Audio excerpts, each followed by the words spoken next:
इस देश की सारी मनुवादी मीडिया 5:30 बजे से दुकान सजाकर बैठ जाएगी और इस देश का 90% 95% SC ST OBC और किसान उन चैनलों को देखेगा और वो देखेगा कि कांग्रेस जीत रही है कि बीजेपी जीत रही है। यही दोनों में से किसी को हराएंगे, किसी को जिताएंगे। आजकल गोदी मीडिया जिसको आप कहते हैं, जिसको मैं मनुवादी मीडिया कहता हूँ, जातिवादी मीडिया कहता हूँ, ब्राह्मणवादी मीडिया कहता हूँ, वो ज़्यादातर बीजेपी को जिताएगा क्योंकि वो अभी उसकी सरकार है और वो उनकी जाति को सूट करता है, क्योंकि मीडिया में ज़्यादातर सवर्ण समाज के पत्रकार हैं और बहुजन समाज इसको देखेगा। मैं ये वीडियो इसलिए डाल रहा हूँ कि इसमें आपका क्या है। हम लोग सिर्फ प्लेयर भी नहीं हैं, हम लोग खेल के मैदान में नहीं हैं। पहले हम लोग स्टेडियम के बाहर थे, जब से बहुजन मीडिया आ गया हम स्टेडियम के बाहर दर्शक में हैं। जो प्लेइंग 11 होता है उसमें हम नहीं हैं। सोचिए कि ये सारे channels Sapa, Baspa, RJD, JDU के बारे में नहीं बात करते हैं। तो आपको मेरा कहना यही है कि इससे आपका ना नफ़ा है ना नुकसान है। नफ़ा तो बिल्कुल नहीं है, नुकसान ज़रूर है। आपके देखने से इनकी रेटिंग बढ़ती है, इनका बिजनेस चलता है और आपके खिलाफ ये काम करते हैं। BSP सुप्रीमो मायावती का इस बड़ा बयान आया। उन्होंने कहा है कि मैं 2024 का लोकसभा चुनाव भी अकेले लड़ूंगी क्योंकि जनता परेशान है। वो बीजेपी कांग्रेस से परेशान है और वो चाहती है कि मामला त्रिकोणीय और उनकी इन बातों में दम है। नमस्कार, मैं शंभू कुमार सिंह और आप देख रहे हैं national Dastak. BSP supremo Mayawati ने आज एक बड़ा बयान दिया। उन्होंने कहा है कि 2024 का चुनाव मैं अकेले लड़ूंगी, लोकसभा चुनाव, क्योंकि जनता परेशान है और वो चाहती है कि अब न कांग्रेस न बीजेपी त्रिकोणीय मुकाबला हो। और मैं फिर कह रहा हूं, BSP सुप्रीमो मायावती इस देश की बहुत ही मंझी हुई नेता हैं, 4 बार मुख्यमंत्री रही है यूपी की। अगर वो कुछ बात कह रही हैं तो इस देश के बहुजनों को सुनना चाहिए। मैं फिर कह रहा हूं, 60 साल इस देश में कांग्रेस ने राज किया, आपको क्या मिला? संविधान लागू नहीं हुआ, थोड़ा बहुत चलता रहा। उसके बाद 15 साल बीजेपी का होने वाला है, उसमें अभी आपको नहीं मिला। आपको मिला क्या? आपको जो भी मिला वो BP सिंह की सरकार में मिला, जिस सरकार को बहुजनों की सरकार कहते हैं, जिसमें नीतीश कुमार, मान्यवर कांशीराम साहब जैसे लोगों का दबाव था और मंडल कमीशन की सिफारिशें लागू हुई। बाबा साहब को भारत रत्न मिला। SC ST को इस देश में संविधान लागू होने से पहले जो बाबा साहब ने प्रावधान करवाया संविधान के साथ, वही मिला, उसके अलग कुछ नहीं मिला है। लेकिन जिस तरह से बिहार में 75% रिजर्वेशन हुआ है, जिसमें 65% दलित पिछड़े आदिवासियों का हुआ है, यही हाल 27% उन राज्यों में है जहां कम से कम सपा बसपा की सरकारें रही हैं। लेकिन जहां जहां कांग्रेस बीजेपी है, आज 27% OBC को रिजर्वेशन नहीं है। जातिवाद का मध्य प्रदेश और राजस्थान में क्या हाल है आप देख सकते हैं। तो मैं BSP सुप्रीमो मायावती की इस बात से सहमत हूं कि मुकाबला त्रिकोणीय हो और ये 2024 में होना चाहिए। कांग्रेस का एटीट्यूड आप देख रहे हैं, अगर ये 5 राज्य कांग्रेस जीत गई तो फिर वो गठबंधन नहीं करेगी और 2024 में मोदी जी आ जाएंगे, क्योंकि कांग्रेस गठबंधन करेगी नहीं और बीजेपी की B टीम कांग्रेस है, वोट कटेगी, बंटेगी और बीजेपी जीत जाएगी। 2018 में भी ऐसे हुआ था, कांग्रेस ने राज्यसभा में 4 राज्य जीते थे और लोकसभा मोदी जी ने जीत लिया था। हो सकता है बीजेपी कांग्रेस में गठबंधन हो कि भैया आप 60 साल राज किए हैं, आप कुछ राज्यों में राज कीजिए, हमको केंद्र में राज करने दीजिए। ये हो सकता है। दोनों RSS के लेफ्ट हैंड है, राइट हैंड है। मायावती जी की बातों में दम है। तमाम इंडिया गठबंधन के बहुजन नेताओं को, चाहे वो नीतीश कुमार हो, लालू यादव हो, चाहे तेजस्वी यादव हो, चाहे हेमंत सोरेन हो, चाहे स्टालिन हो, चाहे आपको बता दें अखिलेश यादव हो, इन सब को BSP सुप्रीमो, सब मायावती जी को, जितने बहुजन लीडरशिप वाली पार्टियां हैं उनको एक साथ बैठना चाहिए और 2024 के लिए इनको अपने बहुजन एजेंडे पर, चाहे 27% रिजर्वेशन हो, शेड्यूल कास्ट का रिजर्वेशन बढ़ाना हो, जाति जनगणना हो, इसकी मांग करनी चाहिए। सोचिए, आपको एग्जिट पोल देखने से क्या मिलेगा? आप टीवी देख रहे हैं, आप उसकी TRP बढ़ा रहे हैं, आपके मुद्दों पर वो बात नहीं करता है, आपके संवैधानिक अधिकार पर बात नहीं करता। सोचिए, आज BSP सुप्रीमो मायावती ने भी ट्वीट किया कि 69,000 शिक्षक भर्ती मामले में जो 6800 सीटों की चोरी हुई है SC ST OBC की, और वो जो पिछले कई सालों से प्रदर्शन कर रहे हैं, उनकी सूद लेनी चाहिए। तो कांग्रेस जीत रही है या बीजेपी जीत रही है? कांग्रेस जीतेगी तो ये ढोड़वा सांप है, बीजेपी जीतेगी तो एक कोबरा सांप है, एक नागनाथ है, एक सांपनाथ है। हमको मिलना कुछ नहीं है। लेकिन सवाल है कि आपको मिलना कुछ नहीं, आप टीवी देखकर उनका रेटिंग बढ़ा रहे हैं। उससे अच्छा है कि बहुजन समाज के अपने चैनल्स देखिए। कुछ बहुजन समाज के यूट्यूबर्स ने कुछ सवाल भी उठाए, मैं उस पर भी बात करूंगा। अच्छी बात है, सवाल उठाना चाहिए। मैं चाहता हूं कि कम से कम 1000 सोशल मीडिया पर बहुजन पत्रकार हों, लेकिन उनको बस यही बात कहना चाहता हूं कि अपने ही लोगों को नीचे दिखाना, अपने ही लोग की आलोचना करना, ये पिछड़े समाज का स्वभाव है।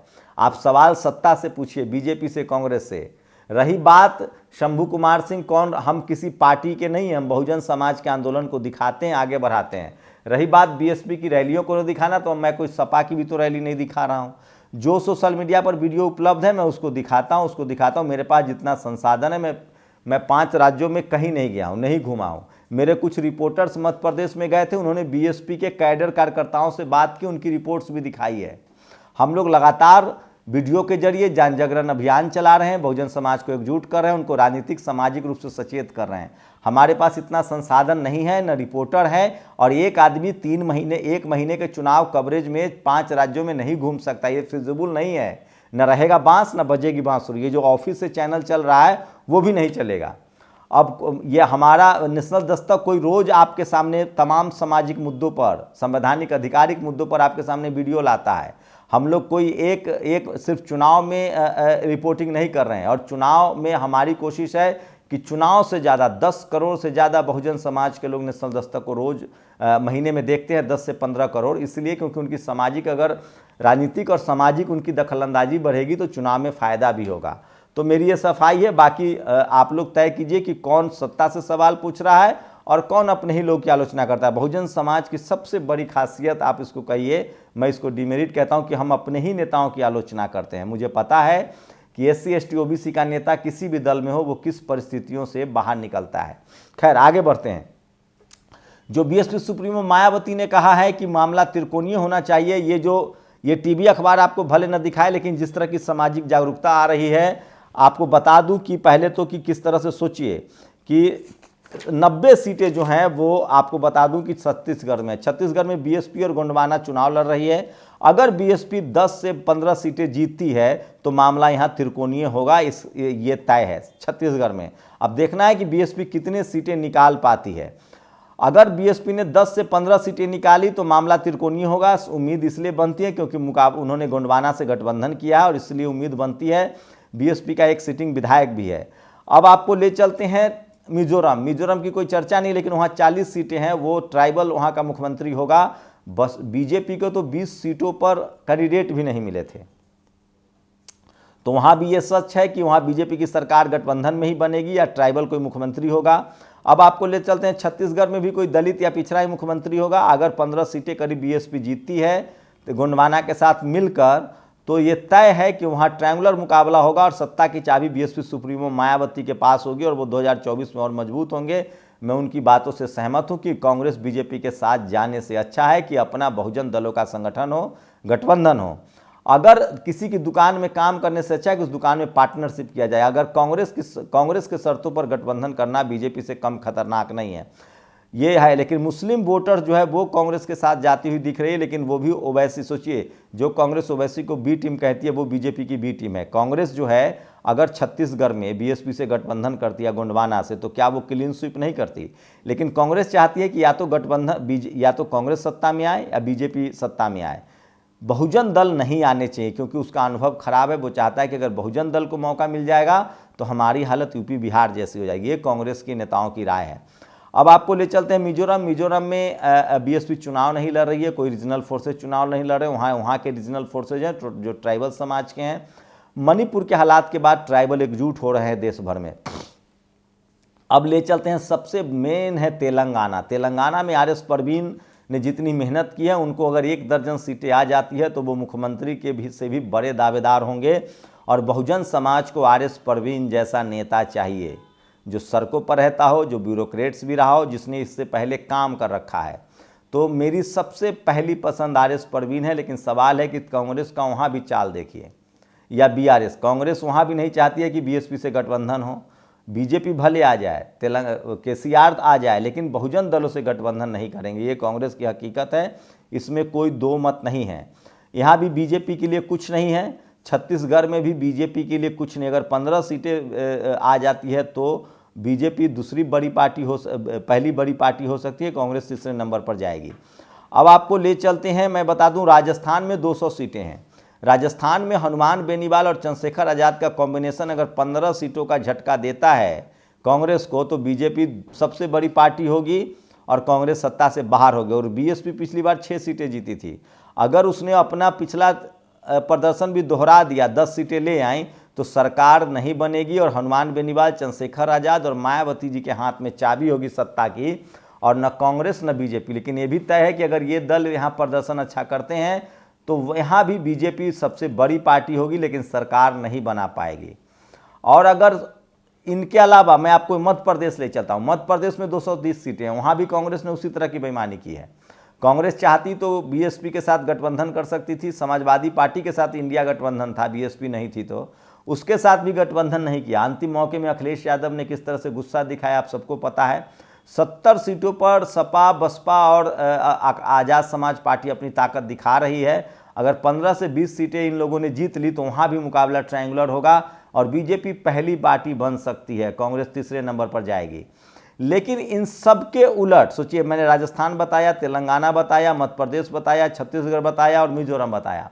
इन सब के उलट अगर जनता जिस तरह से परेशान है और जिस तरह से एंटी इनकम्बेंसी और दलित, पिछड़े, आदिवासी किसी भी तरह से बीजेपी से मुक्ति चाहते हैं, और अगर सपा, बसपा, ओवैसी या इन पार्टियों ने अच्छा परफॉर्मेंस नहीं किया, इसका मतलब है कि जनता एक साथ बीजेपी के खिलाफ है और इन 5 राज्यों में कांग्रेस सबसे बड़ी पार्टी बन सकती है। तो मामला या तो ट्रायंगुलर होगा या बीजेपी जीतेगी, कांग्रेस जीतेगी।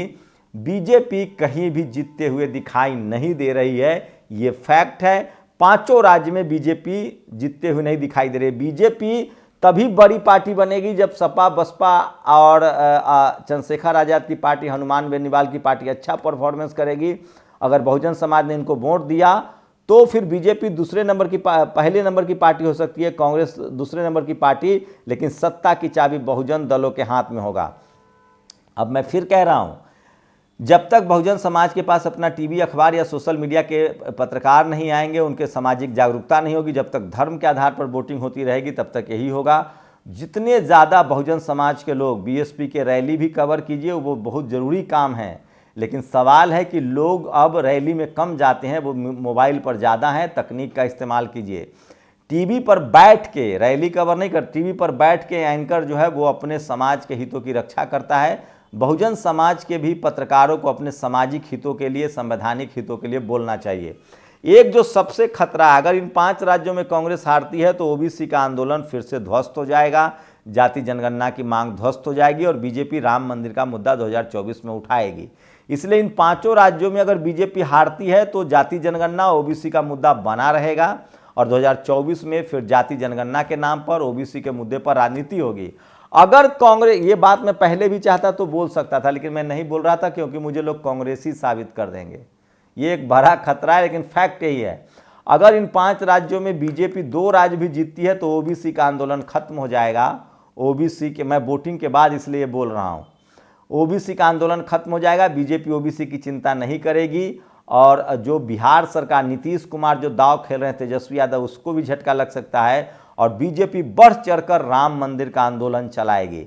लेकिन अगर इन राज्यों में अगर कांग्रेस जीतती है तो ओबीसी का मुद्दा सबसे बड़ा मुद्दा होगा। 2024 में जाति जनगणना का मुद्दा सबसे बड़ा मुद्दा होगा और बीजेपी, कांग्रेस दोनों उस मुद्दे के साथ आएगी। लेकिन मैं बीएसपी सुप्रीमो मायावती जी के इस बात से सहमत हूं कि मुकाबला त्रिकोणीय होना चाहिए और बहुजन दलों को कम से कम एकजुट होना चाहिए। लेकिन एक बात समझ लीजिए, कांग्रेस को जो अहंकार है कि गठबंधन नहीं करना है बहुजन दलों से, वो जीत नहीं पाएगी। बीजेपी को सोचिए, यूपी में 3 रीजनल फोर्सेस से वो गठबंधन करती है, बिहार में गठबंधन करती है, तो पॉलिटिकल डाइवर्सिटी तो बीजेपी दिखाती है, लेकिन वहीं जब उसकी सरकार बन जाती है तो सवर्णों का तुष्टीकरण जो है वो बड़े पैमाने पर होता है और बहुजनों के लिए सबसे ज़्यादा विनाशकारी है। लेकिन लब्बो लुआब ये है कि पिछले 10 सालों में बहुजन आंदोलन बढ़ा है, SC ST OBC के लोग एकजुट हुए हैं, किसान एकजुट हुए हैं, सोशल आंदोलन मजबूत हुआ है।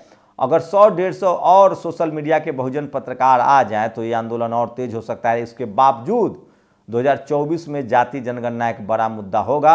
इन 5 राज्यों में अगर बीजेपी जीतती है तो धर्म का मुद्दा 2024 में हावी रहेगा, राम मुद्दे पर चुनाव होगा और अगर कांग्रेस जीतती है या मिलीजुली सरकार बनती है तो सोशल जस्टिस, ओबीसी की राजनीति और तेज होगी।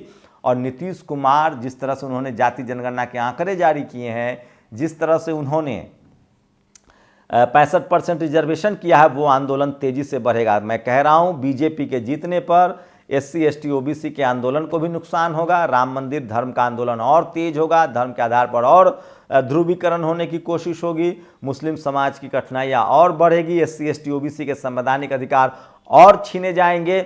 और अगर कांग्रेस जीती है इन राज्यों में तो SC ST OBC का आंदोलन और मजबूत होगा, सारी पार्टियां उसी मुद्दे पर आएगी। और अगर त्रिकोणीय मुकाबला हो जाता है, अगर सपा, बसपा और जो चंद्रशेखर आज़ाद हैं, हनुमान बेनीवाल है, ये लोग अगर त्रिकोणीय मुकाबला बना पाते हैं और बहुजन समाज की जागरूकता अगर इतनी आ गई है तो सोने पर सुहागा और 2024 में कोई दलित, पिछड़ा, आदिवासी, बहुजन ही प्रधानमंत्री होगा। शुक्रिया। नेशनल दस्तक की आपसे गुजारिश है कि अगर इसको बचाना चाहते हैं तो नेशनल दस्तक को सब्सक्राइब करने के लिए रेड कलर के सब्सक्राइब बटन को दबाएं, फिर बेल आइकन की घंटी दबाएं। नेशनल दस्तक को बचाने के लिए बहुत जरूरी है कि हर खबर को शेयर करें, लाइक करें, कमेंट जरूर करें।